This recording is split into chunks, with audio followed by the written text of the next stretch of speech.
Sim, sim. Estou aqui. Bom, então, boa noite a todos. Eu sou a professora Cristiane, sou professora de português para estrangeiros. Hoje nós vamos falar sobre aprendizagem intercultural, experiência com a língua portuguesa, Brasil e Peru. Nosso convidado é o Oscar Nestor Condo Mack, engenheiro químico formado pela Universidade Nacional de San Agustín de Arequipa, Peru, e tem título de mestre em desenvolvimento regional pela Universidade Federal do Acre, UFAC, Brasil. Muito obrigado, Oscar, pela sua participação. É um imenso prazer te encontrar novamente depois de tempos que a gente não se vê pessoalmente. ¿De Brasil o qué es? Oye, ese...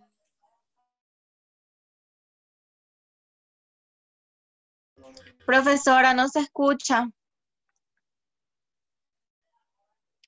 Eu peço que desativem os microfones, por favor, tá? Para que ele possa iniciar. E aí eu vou fazer as minhas primeiras perguntas. E depois que a gente terminar essas perguntas que a gente já tem programada, a gente abre espaço para que vocês possam fazer a pergunta de vocês, tá bem?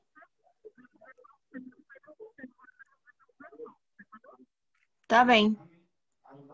Então, Oscar, podemos começar já direto? Ou você quer falar mais alguma coisa? Quer fazer uma introdução?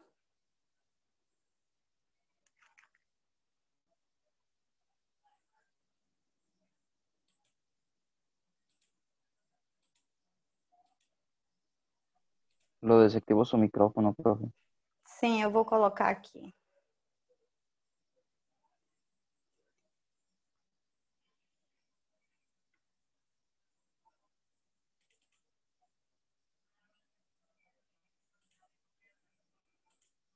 Ativar. Eu solicitei já, Sim? agora sim.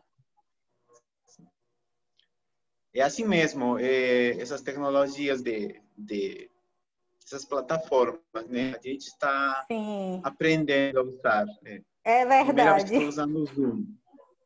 Ah, primeira vez que está usando o Zoom? Sim, tá eu bem. utilizo outras. Então tá.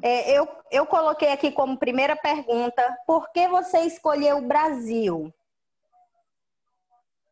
Deixa eu ver, aqui saiu. Está me ouvindo?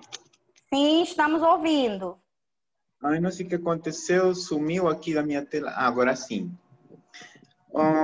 Então, em português, em espanhol? Do jeito que você quiser, mas os alunos, eles são bolivianos, então eles falam espanhol, eles entendem até melhor em espanhol, você pode ficar à vontade. Não, mas, não sei, você me diga, professora, posso falar em... Você fala do jeito que você se sentir à vontade. Ah, vou falar em... Acredita que eu me sinto mais à vontade em português. Ah, então melhor ainda. Tudo bem. Sim, eu sou Oscar. Novamente, muito obrigado pelo convite e a todos que estão me vendo, assistindo essa transmissão. Estou 10 anos aqui no Acre e eu conheci a professora Cris quando era caloura, acho que era no 2010, né? Mais ou menos. Verdade. 2000, isso. E a gente se reencontrou agora pela internet, né? Então, estou aqui muito feliz pelo convite. Por que Brasil, né? Sim. Então, por que escolhi Brasil? Como residente da América Latina, nesses anos que eu já era 2005, sempre quis vir estudar, porque tinha colegas que tinham vindo estudar mestrado e doutorado e a maioria ficava, não voltava mais. Quase todos ficaram, estão espalhados no Brasil todo, a maioria virou professor, pesquisador, né? Então, comecei a estudar. Por quê, né? Porque, a ver, na minha visão dessa época, o Brasil era o país como que mais próspero da América Latina, como o país das oportunidades nessa época, né? Além de que era uma boa chance para crescer academicamente, fazendo mestrado e doutorado. Então, foi por isso que escolhi, né? E sempre tive essa admiração pelo idioma e pelo país. Tanto que o idioma eu aprendi muito rápido pelo fato de gostar muito. É isso, eu escolhi porque eu enxergava nessa época como o país das oportunidades, né? Tanto para estudar e para morar e trabalhar aqui. Muito bem. Qual foi o contato com a língua portuguesa que você teve anterior à sua ida ao Brasil?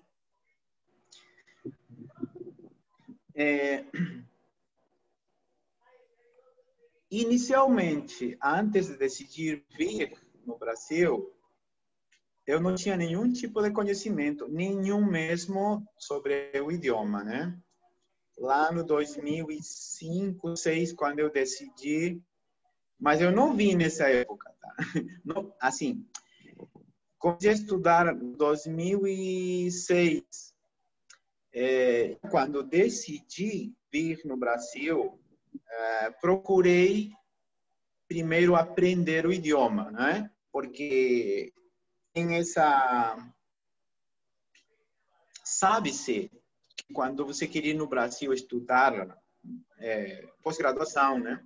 Você tem que passar uma prova de português chamada CELPE-BRAS, né? Prova internacional.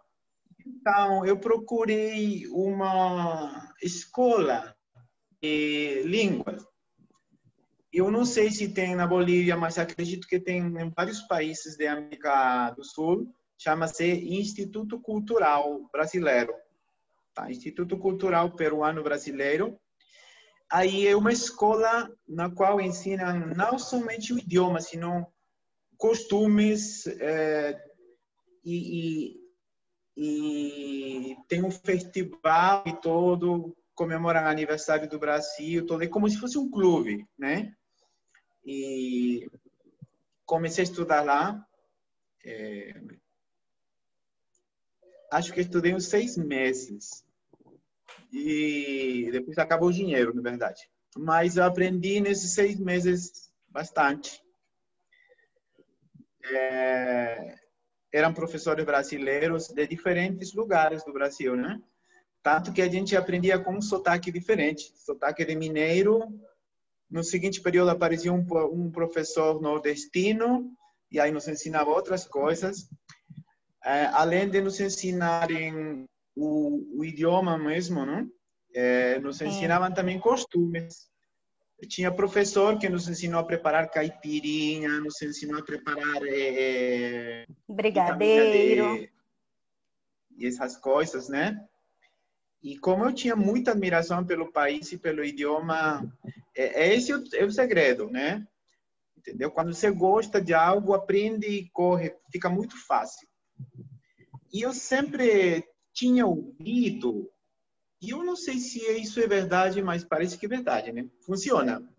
Sempre ouvi que para hispanofalantes, para pessoas que têm como idioma nativo o espanhol, os idiomas mais parecidos e mais fáceis de aprender são português e italiano. Sempre ouvi isso, né? Então, é isso. Esse foi meu contato, 6 meses no curso de português. Sim, pode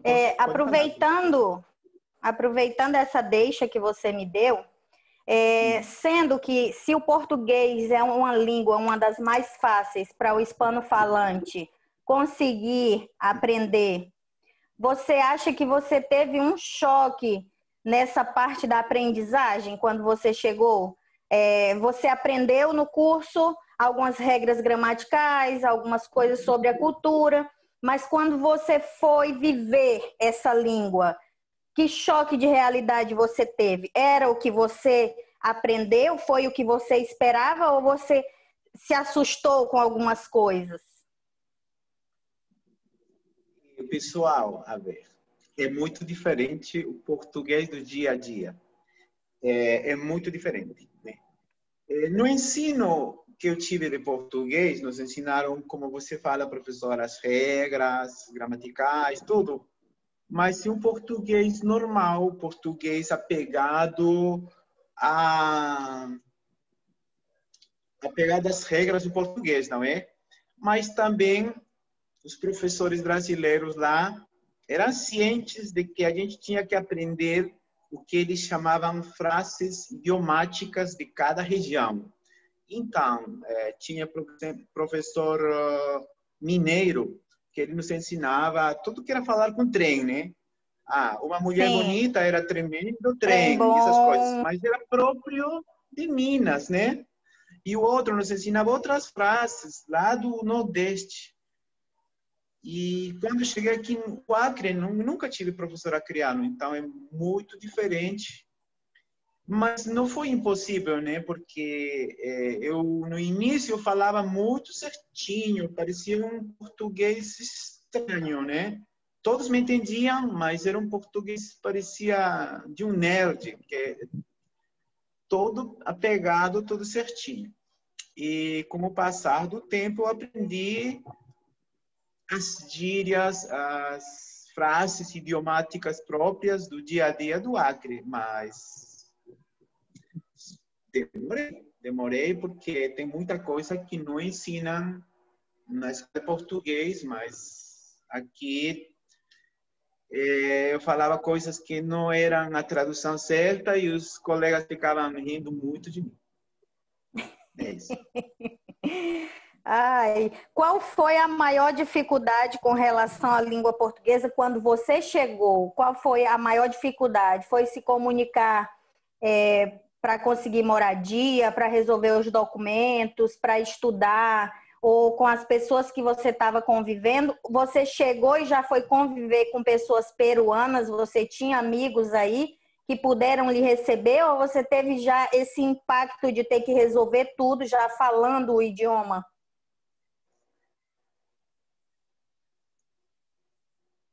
Como idioma, não tive muita dificuldade, porque eu tinha estudado 6 meses e era apaixonado pelo português. E vale o comentário também, né?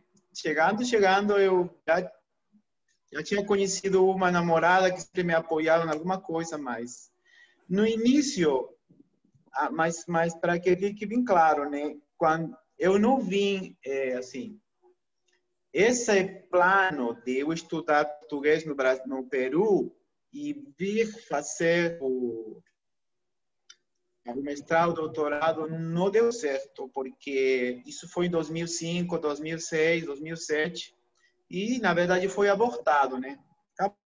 Acabou. Nunca deu certo. Eu só consegui chegar no 2010, mas não para estudar, senão fugindo da crise econômica do Peru. Entendeu? Eu vim, passei no Acre, mas na procura de emprego, nunca na procura de estudar, né? Então, qual foi a dificuldade? Nessa época, 2010, o Peru e a Bolívia ainda estavam inseridos no Mercosul. Então, a Polícia Federal só deixava entrar como turista. E você tinha que demonstrar de que tem R$ 30 por dia, né?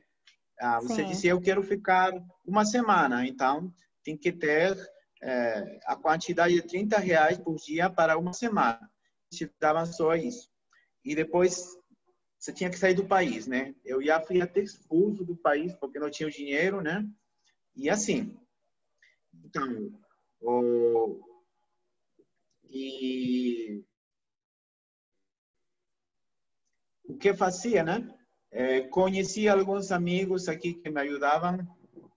um peruano que me ajudou, me dava emprego e ele me levava também para ajudar no trabalho dele. Era artista plástico. Ele é artista plástico que mora há uns 50 anos aqui. E ele me emprestava dinheiro, né? Me emprestava R$ 500 só para mostrar na Polícia Federal e pedir mais dias Que aqui. tinha. Tá. Sim, e foi Era o assim, né? Rivas Plata? Era o Rivas Plata? Não, o mais jovem. Não, Ah, outro tá. mais jovem, mas conheço o Rivas Plata. É um mais jovem, Ulisses Sanches, é um artista plástico, mas conheço o Rivas Plata também. Então, foi isso, né? Mas você, pelas regras da Polícia Federal, da imigração, você poderia ficar no máximo 180 dias no período de um ano. Então, depois tinha que voltar para o seu país, né? E nem podia ficar trabalhando aqui, porque era proibido, né? Nessa época era muito difícil. Sinceramente, eu ficava com medo só de passar a fronteira ou só de me aproximar na Polícia Federal, porque era aquilo que procuravam as tuas malas tudinho e te enrolavam na fronteira para passar, não pode, não pode, não pode, né? Te davam só uns dias e assim, era muita perseguição. Eu entendo, né? É para isso que está a polícia. Hoje em dia não, né? Hoje em dia é muito fácil Muito chegar fácil. aqui e E pedir a ficar, residência pelo Mercosul sim. e você nem precisa demonstrar nada. Isso. Principalmente os que moram aqui na fronteira, né? Só que eles Sim. não sabem disso e não aproveitam essa oportunidade. Eu sempre digo para alguns alunos, que a gente sempre conversa em particular, e eu digo, aproveitem essa oportunidade de fazer a documentação de vocês de estrangeiro, que com 3 anos vocês já tiram a definitiva e hoje não precisa praticamente comprovar nada. E depois você passa a ter sua cidadania, ter direitos e deveres como qualquer cidadão brasileiro. Então, vamos para a próxima pergunta, Isso Oscar. mesmo, jovens. Hoje em dia, você tem um documento desse país normal, né? Regra, entra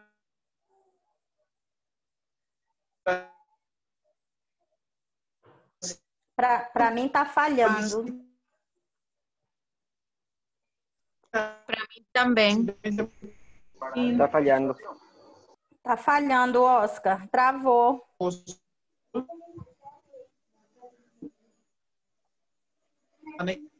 de casa está Nós não ouvimos, Oscar. Não saiu a sua voz.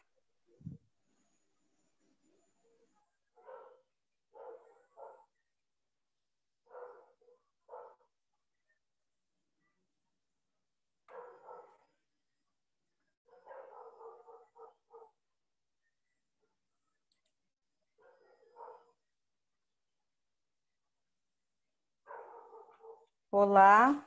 Salió del chat. Ah, saiu? Deve ter caído a conexão. Isso. O que vocês estão achando?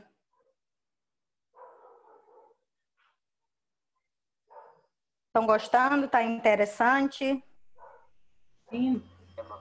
Interesante. Interessante.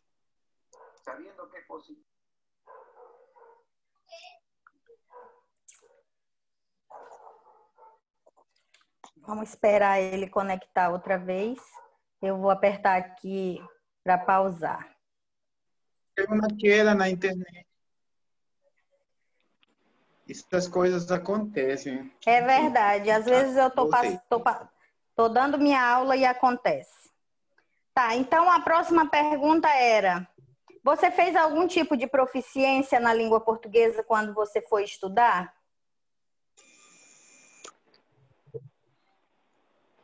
Sim, não. Continuando com a história, né? Então, uma oportunidade que eu vi porque eu era expulso constantemente pela Polícia Federal. E tanto que uma vez me expulsaram, tive que sair do país e a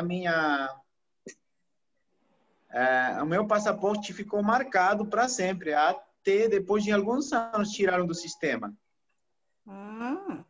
Marcado, botaram uma multa e me expulsaram, tive que passar um tempo fora e voltei, né? Então, aí eu achei uma boa oportunidade. Os que me conheceram aqui dessa época falavam, né? Se você é formado, por que não faz mestrado? Ou alguma outra coisa, não FAC, algum curso? E isso iria servir, né, para ter um motivo para não ser mais expulso do país. Então, foi assim que eu peguei um ônibus e fui procurar o FAC. E nessa época não tinha muitos mestrados, não tinha. Eu acho que era só 3 mestrados. Ecologia, produção vegetal e desenvolvimento regional. Então, fui para os que não sabem, tá? Não sei se sabem eles, mas a Universidade Federal do Acre sempre tem vaga para estrangeiro.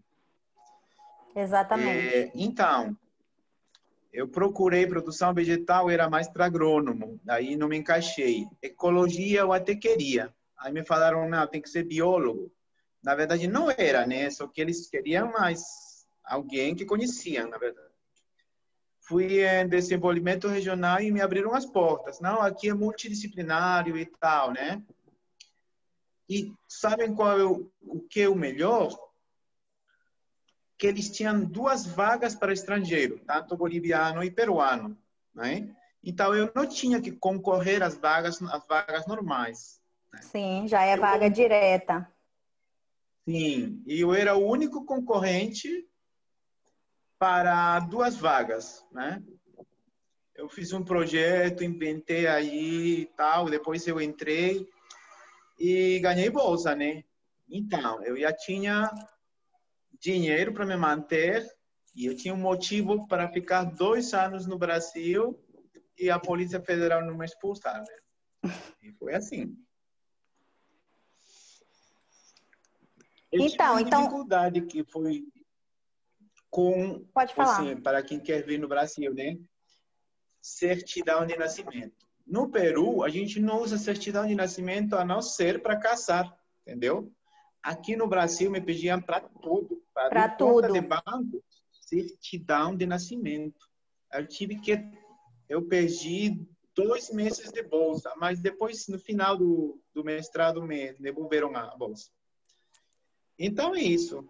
Tem bolsa, tem vaga para estrangeiro, agora tem uns 8 mestrados, tem muitos doutorados e tem chances para estrangeiros sempre. Eu já tive muitos colegas, conheço 2 bolivianos que fizeram o mestrado depois, né? Depois da minha época, isso. Então, pegando carona nessa tua fala, quando você entrou para o mestrado, você precisou fazer algum tipo de proficiência na língua portuguesa? Porque hoje a maioria, não todas, claro, mas a maioria das universidades exigem o CELPE-BRAS. Na sua época, tinha a proficiência? Como era?